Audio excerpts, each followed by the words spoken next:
Na kusalimu kwa dhamira ya dhati kutoka katika kilindi cha moyo wangu. Ikufikie kwako amani na itawale ndani ya mioyo yako. Shughuli imeshamalizika katika uwanja wa New Amani Complex. Mchezo uliokuwa ukichezwa pale mkondo wa pili, fainali ya kombe la shirikisho barani Afrika uliokuwa ukimkutanisha Simba Sports mwenyeji wa mchezo kwa mgeni wake RS Berkane. Tulizungumza siku moja kabla ya mchezo kwa maana ya tarehe 24. Saifu Mipapa alizungumza ya kwake kwa namna alivyoutazama mchezo wa mkondo wa kwanza na kutoa tathmini kuelekea mchezo husika. Tumeketi naye hii leo tutake kujua kulikoni Simba Sports, wapi Simba alikwama kumaliza fainali ili iwe upande wake.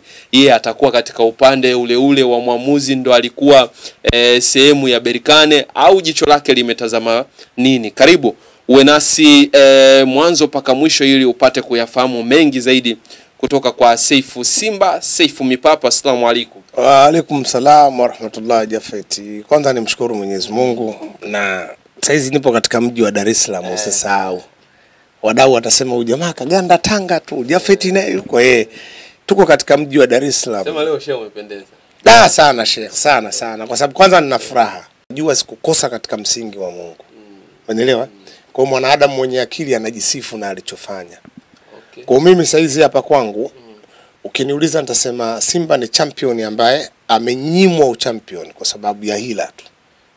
Ni bingwa aliyenyimwa ubingwa kwa sababu ya hila. Yes. Hila za nani?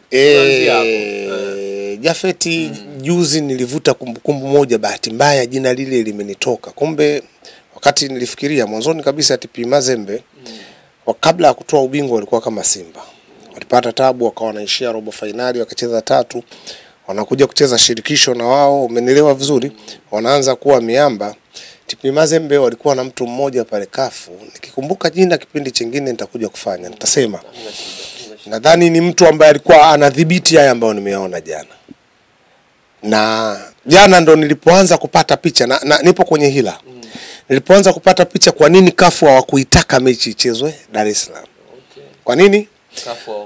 Population ya watu 60,000 na ujinga uliofanywa, maana yake kulikuwa na athari kubwa wa RS Berkane. Yes, yani kafu nimeenda kuona wanalo jicho. Yani kumbe kafu ni wahalifu ambao wanalo jicho la kiuhalifu.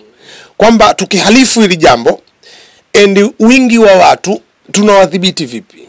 Kuna askari gani watazuia? Kwa sababu mimi imani yangu kabisa, maumivu ambayo wanayo baadhi ya mashabiki wa Simba leo, isikuwa ya maumivu ya kabidhi ende mechi by muamuzi katika uwanja, hatutoacha kumzungumza. Yani serious kwa sababu ndio man of the match, ndio alobeba ubingwa kupeleka sehemu nyingine, huyo ndo tutamjadili. Lakini hatuachi pia kuwajadili waliomtuma. Jafeti, soma maneno yangu, rudi katika mitandao ya kijamii katazame. Hivi viongozi wa RS Berkane and VAR, video assistant referee, kuna ujamaa gani? Viongozi wa Berkane by video assistant referee, kuna urafiki gani? Walifuata nini kwenye chumba? Au manake nimeiona kutoka, acha kwa wao wachambuzi wa kawaida, acha kwa nani, nimeona kutoka kwa Miki JR. Maraiti, mimi Miki JR sijaye kumpinga, ni mtu yuko vizuri sana. Sasa kipi kilifuatwa Jafeti? Mimi pengine sijui nini kilifuatwa. Maana yake hila ya RS Berkane haikuanza tu katika kuhamisha uwanja. Kuhamisha uwanja ilikuwa ni nukta ambayo hatuwezi kuzuia watu 60,000. Tukipeleka mechi Zanzibar, picha inakuja, hutomkataza Mzanzibari asende kutazama. Hawezi kutoka watu 15,000 by uwanja wa Amani wote wako wametoka Dar es Salaam. Sio kweli kabisa. Umenielewa vizuri? Kwa hiyo kwanza wamepunguza gap kutoka watu 60,000 ambao wangekuwa ni mashabiki wa Simba tu, unaenda kuwapa watu 5,000, 10,000 watatokea Zanzibar pale ambao nao ni mashabiki wa Simba wakichanganyikana na watu wengine. Kwa hiyo wakajua kitu cha kwanza, kwa sababu tumekuja kufanya hila, hili jambo hili liwekwe hapa ili liwe salama upande wetu. Mimi sidhani muamuzi ule anaweza kutoka kama ujinga aliofanya jana, anaweza kuwafanyia Waarabu, akawa kwenye mataifa ya Kiarabu, anaenda kuibeba timu kutoka Tanzania. Mimi sidhani kama angetoka. Sidhani hata usalama wa hao wachezaji wa Tanzania ungelikuwa wapi. Kwa hiyo hapo nilikwenda kwa upande wa kafu. Lakini huyu makamu wa rais wa CAF anapasa kujua kuwa pale ya kupelekwa kwenda kusababisha Berkane awe bingwa. Sasa mimi nautaka haki. Mimi kitu ambacho nimesema alhamdulillah, mimi kwangu Simba ni champion. Mimi kwangu. Sasa uchampion sio tu kuchukua kombe. Uchampion ni kufanikiwa. Kama wewe unanifanyia hila ambayo ulimwengu unaona alafu mimi ukanitoa. Umeelewa vizuri? Mimi siendi kuzungumza katika level ambao mimi sio bingwa. Mimi ni bingwa, lakini wewe ulisema huyu asiwe bingwa. Sasa hii ni hatua nyingine. Lakini pia tuna mijadala tunaifanya Jafeti. Ni wastue watu. Tunakiri wanasema kwa refa huyu ndio refa ambao aliwaua Yanga. Sisi tunazungumza kwenye level ya kombe liko uwanjani. Yanga alikuwa atoke pale aende nusu finali. Atoke nusu finali akacheze finali. Ni sawa alikuwa, tofauti yetu sina wewe. Ulikuwa na deni mbele, sisi tulikuwa hatuna deni, yani baada ya matokeo tunachukua kombe tunashangilia. Umeelewa vizuri? Sasa umekwenda kutuua eneo baya. Mbona sisi tumeuawa na waamuzi? Sisi tumeuawa na muamuzi wetu sisi kati yetu si na Wydad kama unakumbuka. Kulikuwa na hila na mipango mingi ambayo ilifanywa. Lakini tulikuwa hatua ya robo finali kuelekea nusu. Tuko kwenye final brother. Tumejipanga na tuliwaambia watu toka awali kwa Berkane kwa mpira waliocheza. Nadhani wakati tunafanya kipindi cha kwanza tumemaliza Morocco. Uliniuliza imani yako iko wapi Jafeti, nikakwambia kwa namna Simba ilivyo tactic, hakuna timu inaweza kuzuia Simba kwa sasa Afrika. Nakwambia katika ardhi ya nyumbani kwetu hakuna Mamelodi, hakuna timu inaweza kuizuia Simba kwa sasa. Level ambayo sisi tunayo, aina wachezaji tulionao na masajili tunayoyafanya, kwa sababu si ni wazoefu wa haya mashindano makubwa. Ukisikia neno uzoefu ni kutambua mahitaji yako na muda wa mahitaji. Kwa hiyo hii ni hatua ya pili kwamba huyu kiongozi na hao viongozi wengine hata Mutsepe na wenzie haya mambo kama watayafumbia macho, kutakuwa hakuna tofauti ya mipira hii ya Kiafrika na baadhi ya vyama hivi vyetu vya Kiafrika. Sio, umenielewa? Kwa maana ya vyama vya ndani. Yes, kutakuwa hakuna tofauti. Kwa sasa hivi kwa mfano mimi nikiwa na shida na chama changu cha ndani, sioni kwenda kupata mwafaka CAF. Au umeanza kuliona hilo? Yani tulirudia mapema kabisa kwa mwenendo huu. Ndio. Mimi nilidhani hila za CAF zitaishia katika kuhamisha uwanja. Na ndo nilijua ndo namna pekee kwamba wapelekeni Simba katika uwanja ambao hawawezi kuutumia. Chini ya Master Fadru siku 5 alizopewa ameenda kufanya uwanja wa Amani kwa ndio pitch ya uwanja. Yani sina deni. Umenielewa sijui? Sasa na wao nadhani walimfuatilia Fadru wakagundua. Na ndio maana mimi nimemsikia mchambuzi mmoja wa Wasafi akisema yeye ana doubt na red card iliyotoka. Umeelewa? Lakini ana doubt katika baadhi ya matukio ya muamuzi. Mimi ananipa mashaka. Kwa nini? Hili tukubaliane kuwa ndilo kweli kwa sababu ya kupiga mpira. Yeye anasema kwa sababu mpira ule ulikuwa ni counter attack. Na alianza kutaka kuchezewa faulu na mtu wa kwanza na wa pili. Watatu wakafanikiwa kucheza kagoma. Kwani Simba hakuna mipira wamepiga kwa kustukiza wakaekwa chini kwa aina ile na ikapigwa kipenga kutoka faulu? Muamuzi gani anayekubali kuwa hii ni faulu na hii sio wakati zinafanana? Tunaelewana sijui? Yani kabla wewe ya kutuuliza sisi au kabla ya kusema hii ni sahihi, inasahihishwa vipi ikiwa upande huu inakubalika na upande huu inafanyaje? Maana yake hii inakufa kuwa sahihi. Yani hao wachambuzi kuna muda wao wanatuelewa sisi tunalalamika nini. Hakimu mmoja anahukumu kesi ya mtu kuvuta bange miaka 10, anahukumu kesi ya mtu mwingine kuvuta bange mwaka mmoja, wakati aina ya bange ni moja, mazingira ni mamoja na mtindo ni ule ule. Manake huyu hakimu ana shida. Haijalishi amefanya hukumu ya namna gani.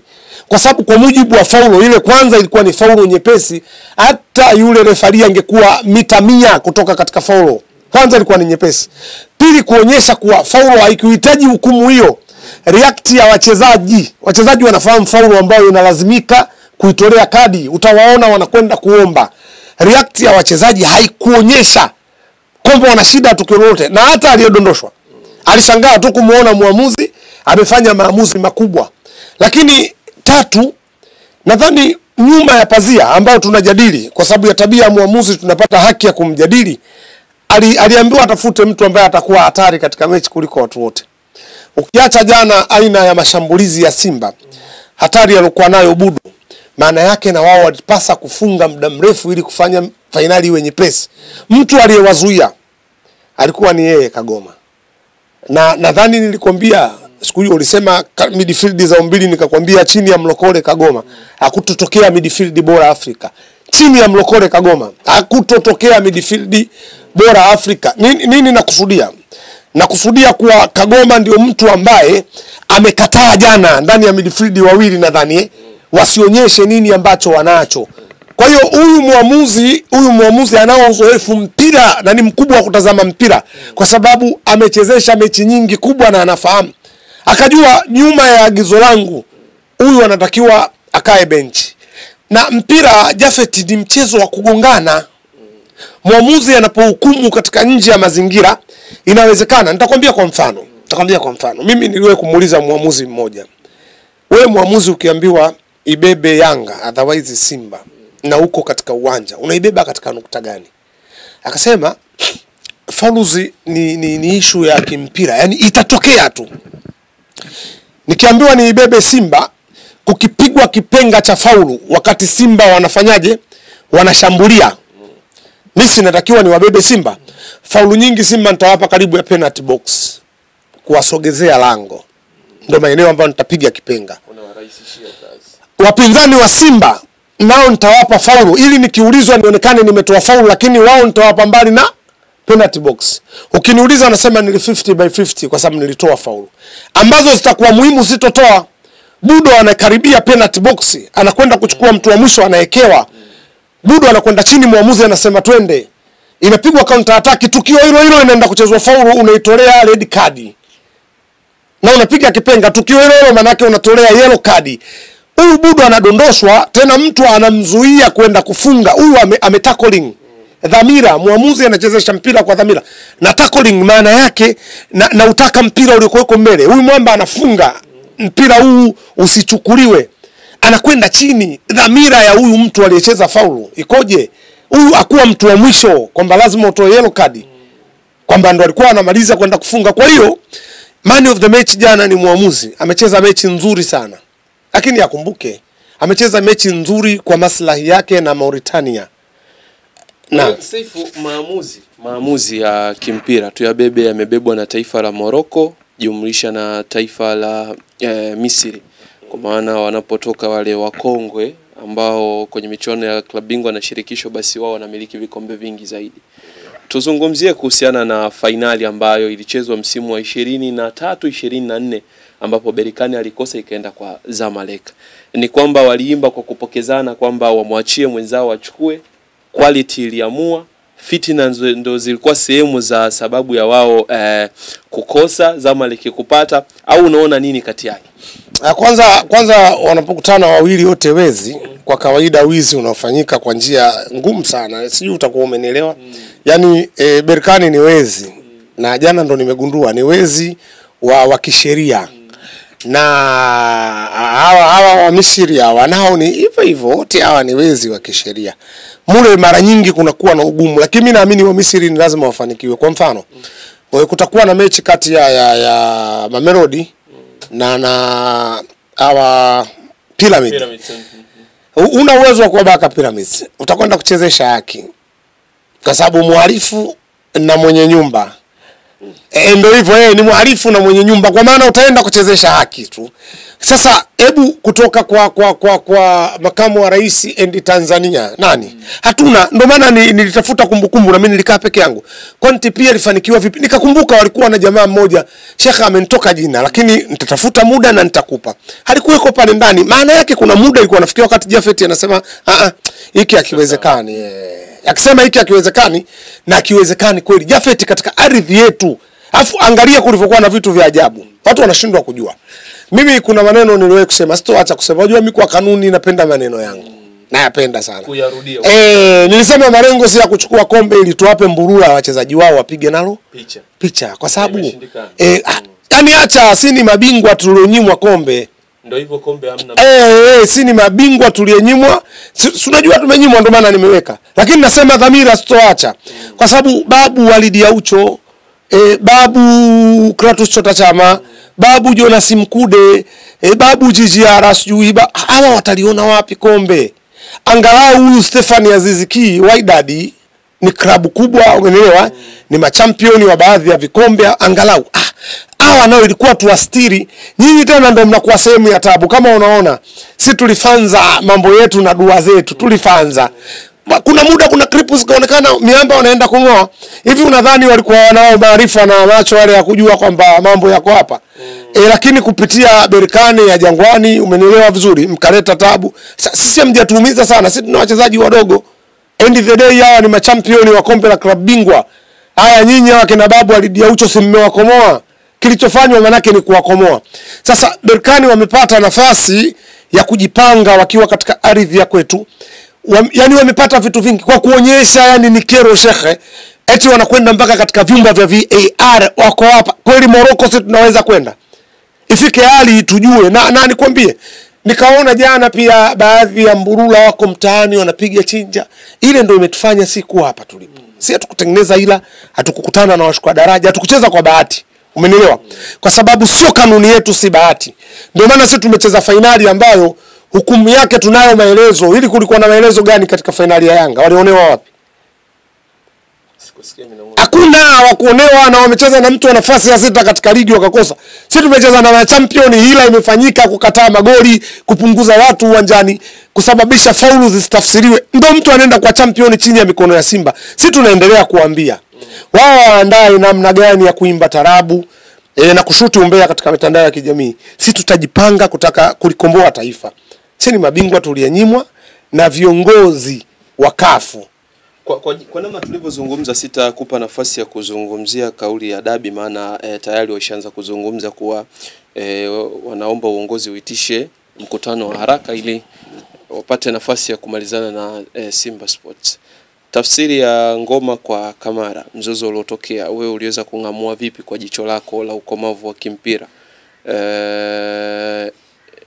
Nini ambacho kiliwaingia? Unadhani ni tempa ya mchezo ndio iliwachukua vile, au ni maelekezo, kupishana kwa maelezo ndio kulifanya watu kwanza chini ya wachezaji wote wa Simba. Yani ni big match. Lazima akili inakuwa inaruka kabisa. Yani ngoma ingekuwa mdogo wake wa mwisho kuzaliwa, golikipa, basi yale yangetokea. Kwa nini? Kwanza ngoma amecheza finali nyingi. Inawezekana Kamara ni mdogo, kuna vitu havijui. Ngoma jana alikuwa ni coach baada ya Mwalimu Fadlu. Kitaalamu iko hivyo. Sasa sababu bahati mbaya tupo katika soka la watu hawajifahamu kama Yanga, tutapata tabu. Na unaona hizo mpaka unioji tu tukio. Unaoji mbona Yanga wanaposti sana, ndio maarifa yao yalipoishia. Tukio linamuonyesha ngoma anamfundisha Kamara kwamba utakapotoka golini kwenda kucheza mpira wa nje, basi hakikisha unapotoa toa mpira ukiwa salama, usifanye jambo jingine lolote. Kwa sababu mechi ilivyo na uwezo wa leo, menelewa na namna ambavyo tupo sasa, mapokezi anapokeaje yeye pengine anahisi alifanya tukio kuwa sawa. Lazima watu wataitilafiana, menelewa. Lakini pia watu wenye akili timamu duniani huwa wanaitilafiana ili kujenga maelewano zaidi. Ukubwa wa mechi jana uliwapelekea hivyo, na sisi tuna uzoefu mkubwa wa mechi, umeelewa. Lakini kweli kuna kitu umesema hujakigusia, nimekisikia, na sisi tuna uivu wa kuzungumza. Sisi tuna maarifa na sisi ni walimu. Yani sio sababu eti hiyo ndo inawafanya waje. Yani kwenye dabi ni lazima, kwa sababu ni sheria. Walidanganya watu na hawa ni waongo. Na kwa kuonyesha waongo watakuja. Yani watakuwa wana hata pa kujitetea. Na nilikwambia wewe, sasa si tayari ishapatikana. Yani hii ilikuwa iwahusu kwa sababu walikuwa wamo wasidanganyie watu, kwani bodi ya ligi hii iliwahusu. Yani bodi ya ligi ilipanga. Shaka yao pengine labda Simba angetoa. Ndio nini? Kwa mfano Simba akitoa inawapunguza. Wasiwe waongo. Yani sisi tulisema wasiwadanganye watu wao. Tayari mazingira ya kuwarudisha kwenye mchezo wao wamehusika nini na mjacheza? Wasiwe waongo, hawana uwezo wa kuikaidi TFF, hawana. Mimi ningekunya hadharani. Tuletea uongo sisi. Yani wasirudi kuja kudanganya watu, kuna sisi tutawakanda kweli. Ilikuwa lazima waje tuwashughulikie. Wewe TFF yenu hii haiko Jangwani. Sasa wewe hiyo ni lazima. Yani katika hesabu unasema faradhi ni lazima waje. yani wewe unasuga huku hivi unamwambia mtu mwenye akili atakuelewa. Nafasi ya kuleta timu kwa sababu uwezo wa kuifunga Simba Sports upo. Asi ndio maana, yani kama uwezo upo mpaka muamuzi atoke kafu, wewe Mbulula unatufungia wapi? Ulipewa muamuzi akawa wako kwenye mechi ya kwanza, akatunyima penalti 3 Mpanzu wa yupo na ukafunga goli, so ukafunga tukajifunga, unatufungia wapi? Huo mlango unauona wapi? Mechi ya kwanza tuna mwezi shekhe, hawa wanakuja tutawakanda na hawawezi kuthubutu hadi kiyama. Ndio hapa ndio utaamini viongozi wao ni waongo. Hapo ni waongo wewe, tupo na maiki wataona wewe, acha. Jeuri unaipata baada ya Stefan Kiazizi kupewa thank you. Sasa naona nani kwanza asiondoke mpaka amalize finali zote mbili. Kwanza itatoka shukrani, asante ishatoka. Mimi anaruhusiwa Azizi asiondoke mpaka amalize hizo mbili.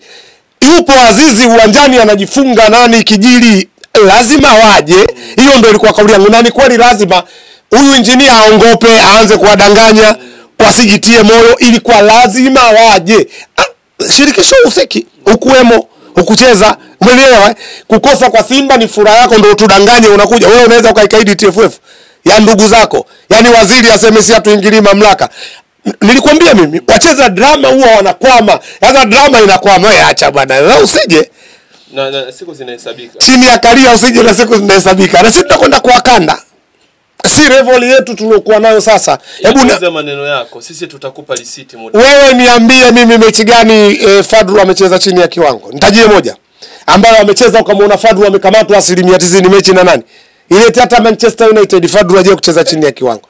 I'm serious na kueleza, katika walimu wana mbinu Tanzania Fadlu hajawahi kutokea.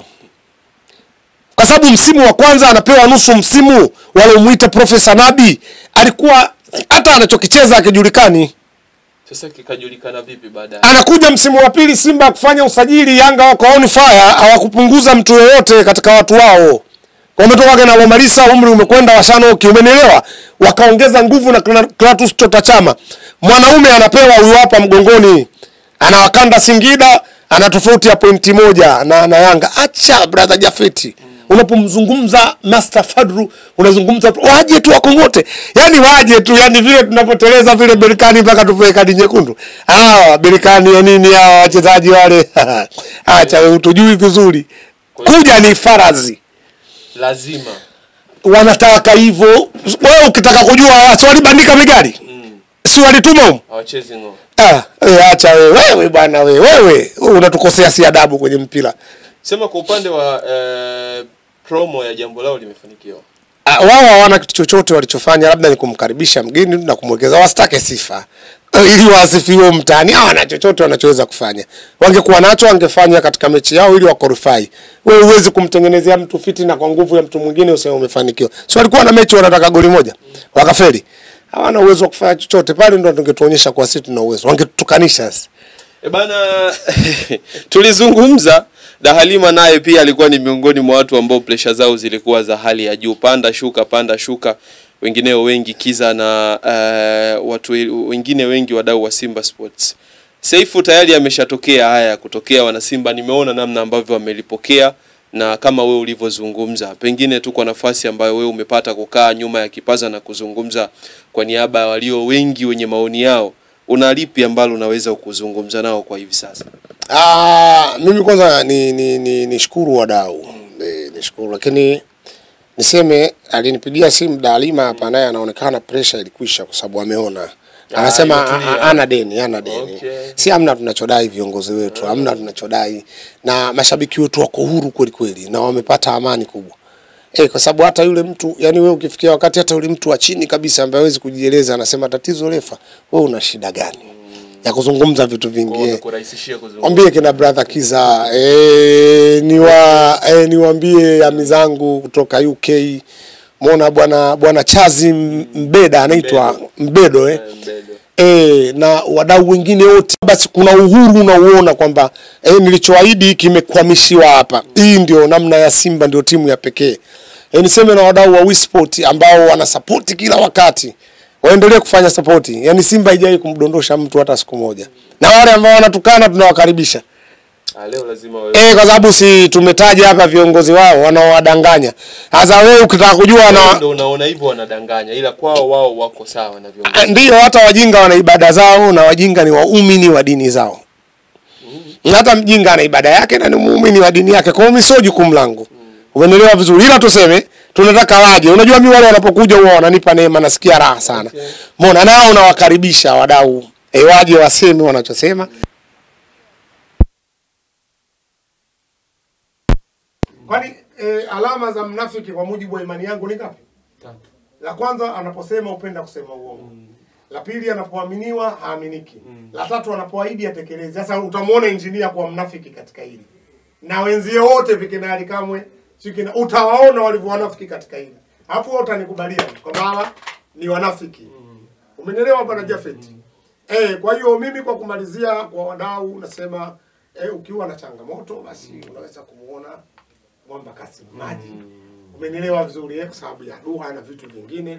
Lakini nisisahau sikukuu ya Eid tutakuwa na mwana falsafa maskani yetu ya New Tanga Segera.